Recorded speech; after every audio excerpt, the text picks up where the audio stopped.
पाकिस्तान और इंडिया का champions trophy 2025 का ग्रुप मैच खेला गया और जैसा कि हमारे दिलों में खौफ था, जैसा कि हम सोच रहे थे मगर बोल नहीं रहे थे, वैसा ही हुआ। पाकिस्तान हार गया। अब यह सोचना भी मुश्किल हो रहा है कि हम अपनी बैटिंग की वजह से हारे या अपनी बॉलिंग की वजह से या अपनी फील्डिंग की वजह से, क्योंकि हमने तीनों ही इतनी बुरी की कि आज यह फैसला करना भी मुश्किल हो रहा है कि हम किस वजह से हारे। भाई ऐसा है ख़वातीन और हज़रात, बहरहाल विराट कोहली इंडिया से खेलते हैं मगर हम क्रिकेट के फैन हैं और ऐसी इनिंग्स देखकर कौन कमबख्त ये कह सकता है कि अच्छी नहीं थी। विराट आउट ऑफ फॉर्म, दोनों तो बहुत बड़े फैन हैं हम, लेकिन ये सेंचुरी अगर कद्दाफी स्टेडियम लाहौर में होती, सोचे क्या अच्छा। और मैं गारंटी दे सकता हूं कि पूरा पाकिस्तान खड़े होकर बिल्कुल उसको ये नहीं लग रहा होता कि वो इंडिया में खड़ा हुआ है या लाहौर में खड़ा हुआ है। तो आप इसकी इनिंग का ये देखें, आप इनकी जो चीजें ना हमारे उसके सारी चीजें के, फॉर एग्जांपल आप बाबर की फीट मूवमेंट्स देखें कितनी तेज और कितनी स्लो है, आप उसकी बैट स्पीड देखें और सिर्फ विराट कोहली की फीट मूवमेंट्स और बैट स्पिन देख लें सिर्फ इस मैच की, आपको पता लग जाएगा सारी स्टोरी का। चैंपियंस ट्रॉफी 2025 का इख्तिताम आज पाकिस्तान की मेजबानी में हुआ और दुबई में खेला गया फाइनल। आज इंडिया, भारत और हिंदुस्तान तीनों ने मिलकर एक साथ जीत लिया। आज मुझे इंडियन एक फिल्म है बहुत मशहूर, आप सबने देखी होगी, 3 इडियट्स। उसका एक डायलॉग याद आ रहा है कि जब खुद फेल हो जाए तो इतना दुख नहीं होता, मगर दोस्त फर्स्ट आ जाए तो बहुत दुख होता है। बहरहाल तमाम इंडिया से देखने वाले व्यूअर्स को, ऑडियंस को मैं बहुत बहुत जिसे कहता हूं मुबारकबाद देता हूं और आप ही की जुबान में शुभकामनाएं आपके साथ रहेंगे। अहमद भाई, मैं आपसे आज के दिन माजरत चाहता हूं और माफी मांगना चाहता हूं। आप पिछले सीजन में भी आए थे और आपने बातें की थी और मैंने आप पे तनकीद भी की थी, आपको क्वेश्चन भी किया था और मैंने देखा भी है आपके सोशल मीडिया पे आप कमेंट्स दिखाते हैं और वो करते हैं, लोगों ने गालियां दी हैं आपको, और ये सिर्फ आपको नहीं दी बल्कि आपकी पूरी फैमिली को निशाना बना के गालियां देते हैं। आई एम रियली सॉरी, क्योंकि आपने जो बातें की मुझे लगता है आज बैठकर यहां पर मैच देखकर कि वो गलत नहीं थी, वो सच थी। आज का मैच आपने देखा, 280-290 रन चाहिए थे। हम ये अग्री करते हैं पाकिस्तान के पास हिटर नहीं है, मगर 280-290 बनाने के लिए तो हिटर चाहिए भी नहीं। 6 से कम की एवरेज पे 280-290 बन जाते हैं। सिंगल डबल चाहिए, सिंगल डबल एक बेसिक रिक्वायरमेंट है क्रिकेट की। अगर आपकी टीम वो भी नहीं कर पाती तो ये जो प्लेयर्स हैं ये अपने आप को प्रोफेशनल कह सकते हैं या नहीं, ये बताइए। ये वही प्लेयर्स हैं ना जिनके बारे में हम बात कर रहे थे बैठ के, कि जिनको यहीं पे मैं पहले भी बोलता रहा कि यार ये 6-8 प्लेयर का टोला है, ये ग्रुपिंग करता है, ये इनको कप्तानियों के नशे हैं, ये वो प्लेयर है जो किसी यंगस्टर को आने नहीं देते हैं। तो सारे लोगों ने, मतलब यहाँ पे अवाम भी जो थी, मतलब बाबर आजम ने खुद भी बोल दिया ना मुझे किंग ना बोलो, इसी अवाम से मुझे क्वेश्चन होते थे और वो मुझे ये कहते थे कि यार आप बाबर आजम के इतना अगेंस्ट क्यों है, या आप इस टीम के इतना अगेंस्ट क्यों है। यार आप सोच सकते हैं कि मैं 20 साल से जो है इस सिस्टम का हिस्सा हूं और मैं अपनी मुल्क की बुराई चाहूंगा, ऐसा नहीं मैं कर सकता हूं। मैं 34 साल की उम्र में अगर क्रिकेट से साइड लेके बैठ गया तो उसकी कोई वजह थी, वो ये थी कि नीचे मेरिट का कत्लेआम हो रहा है। आप जरा ये पाकिस्तान की टीम को जरा साइड पे रखिए, आप डोमेस्टिक के अंदर जाके देखिए कि गरीब के बच्चों के साथ हाल क्या हो रहा है। इतना इतना प्रोफेशनल प्लेयर है, इतना इतना अच्छा प्लेयर है, लेकिन उसके पास कोई सिफारिश मौजूद नहीं है। वो जो लोग बैठ के बोलते हैं ना कि इंटरनेशनल टीम में पर्चियां नहीं चलती, चलती है पर्चियां, देखी है हमने, पता है हमें सारा। सोल्यूशन बताएं, क्या सोल्यूशन बताएं, बता के तो आपको सोल्यूशन मर गए। आप लोग सुनते हैं किसी की?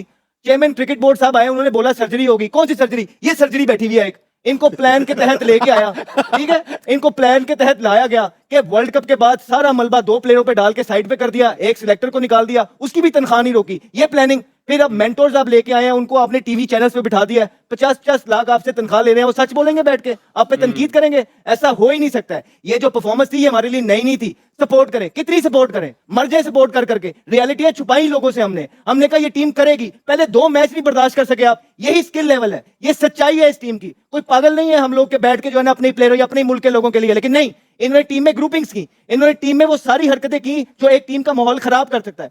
ऐड करूंगा, जैसे उन्होंने कहा ना कि उनके सीनियर्स ने संभाला, बिल्कुल संभाला। वो कैसे संभाला कि जैसे रोहित और विराट की मीडिया में आती रही हैं खबरें कि नहीं बन रही, या ये हुआ, या कैंपेन करके तो रोहित को लाया गया, ऐसे हुआ, विराट को जबरदस्ती हटाया गया।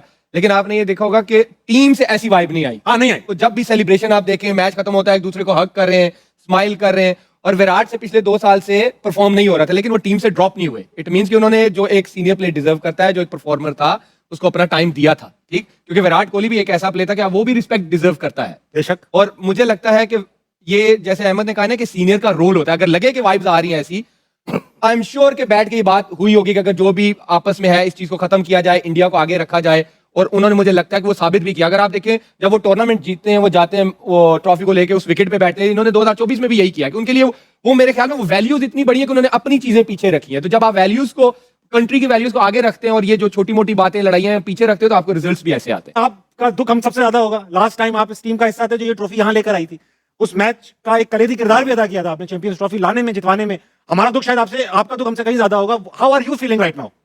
देखिए, जब मैं बोलता हूँ 2 साल पहले भी आके इसी स्टेज पे जब बोला था तो बड़ी बैशिंग हुई थी कि मुझे कि ये क्या बोल रहा है, क्योंकि टीम से बाहर, और ये वो। मैं आज भी उसी बात पे कायम हूँ कि जब आप गलत चीज़ों को लेके आते हैं ना सिस्टम में, और गलत लोग जो राइट, जैसे इन्होंने कहा है ना कि जो बंदा जिसकी जॉब नहीं है वो जॉब सिस्टम में कर रहा है, तो नुकसान तो होंगे ना आपके।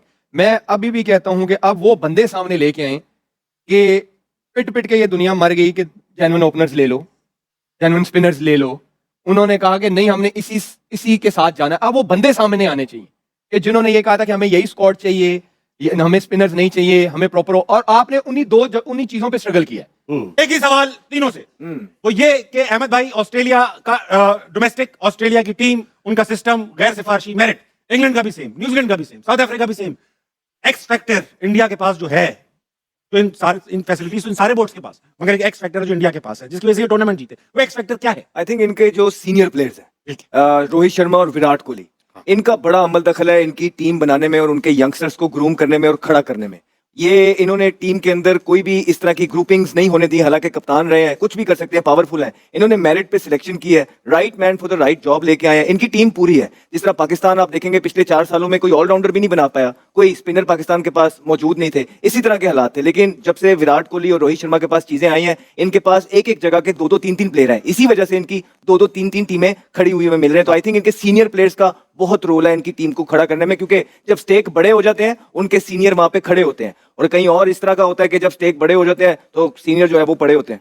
तो ये बड़ा इंपॉर्टेंट, थोड़ा सा मजाकिया मैंने काम कर दिया, लेकिन ये बहुत इंपॉर्टेंट एक फ्रेज है कि जिसकी वजह से टीम मेक और ब्रेक होती है। नमस्कार दोस्तों, मैं हूं प्रभात और आप देख रहे हैं प्रभात न्यूज रिएक्शन। आज हम बात करेंगे उस मुकाबले की जिसका इंतजार हर क्रिकेट फैन को सालों से था। भारत बनाम पाकिस्तान चैंपियंस ट्रॉफी 2025 के ग्रुप स्टेज मुकाबले में। और जैसा कि उम्मीद थी, भारत ने एक बार फिर से साबित कर दिया कि बड़े मैचों में उनका दबदबा क्यों होता है। जी हां दोस्तों, इस हाई वोल्टेज मुकाबले में भारत ने पाकिस्तान को आसानी से हराकर न सिर्फ ग्रुप में टॉप किया, बल्कि दुनिया को यह भी दिखा दिया कि टीम इंडिया इस समय कितनी ताकतवर है। मैच की सबसे बड़ी बात, विराट कोहली का शतक, एक और क्लासिक इनिंग्स, एक और स्टेटमेंट कि जब भी भारत को जरूरत होती है कोहली सामने खड़े होते हैं। और खास बात यह रही कि यह शतक पाकिस्तान के खिलाफ आया, वही टीम जिसके खिलाफ कोहली का रिकॉर्ड पहले से ही शानदार है। एक बार फिर उन्होंने दिखा दिया कि उन्हें पाकिस्तान के खिलाफ रन बनाना सिर्फ काम नहीं, जुनून है। लगातार दूसरी आईसीसी ट्रॉफी। अब बात करते हैं उस इतिहास की जो इस मैच के बाद बन चुका है। पहले भारत ने जीता T20 वर्ल्ड कप 2024 में, और अब सिर्फ 8 महीने बाद चैंपियंस ट्रॉफी 2025, वो भी एक भी मैच हारे बिना। यानी टीम इंडिया अब बनी है अनबीटन चैंपियंस। और यह दर्शाता है कि हमारी टीम सिर्फ स्टार्स पर नहीं, एक मजबूत सिस्टम, बेहतरीन रणनीति और दमदार मनोबल पर चल रही है। पाकिस्तान के पूर्व खिलाड़ियों की प्रतिक्रियाएं। अब बात करते हैं उस बयानबाजी की जो मैच के बाद सामने आई। पाकिस्तान के पूर्व क्रिकेटर मोहम्मद आमिर और सरफराज अहमद ने इस हार को लेकर अपनी अपनी प्रतिक्रिया दी। आमिर ने माना कि भारत की टीम इस वक्त पूरी तरह से बैलेंस्ड है और पाकिस्तान को खुद को बहुत सुधारने की जरूरत है। वहीं सरफराज ने कहा कि भारत की जीत सिर्फ बल्लेबाजी या गेंदबाजी से नहीं, बल्कि टीम वर्क से हुई है। तो दोस्तों, ये था एक और ऐतिहासिक दिन भारत क्रिकेट के नाम, एक और आईसीसी ट्रॉफी, एक और विराट स्पेशल, और एक बार फिर भारतीय क्रिकेट फैंस के लिए जश्न का मौका। अगर आपको यह वीडियो जानकारी पूर्ण और पसंद आया हो तो